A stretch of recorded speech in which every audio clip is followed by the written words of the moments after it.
from a clinical standpoint, what do I take care of? It's not just acute fractures, but it's sort of the specialty type things that are a little more unusual. It's joint reconstructions, it's pelvic and acetabular fractures, bones that don't heal, so non-unions. Those things are less acute, but they're still a concern for patients and still carry with it a big functional loss.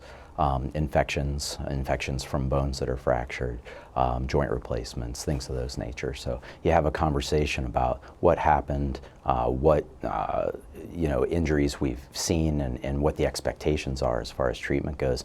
And I sort of treat everybody the same way I'd want myself or my family members treated. You do the most logical thing next. And so I think if you treat people that way, the rapport is easy. It really is. It's a conversation, and it's figuring out what's important and where to go from there.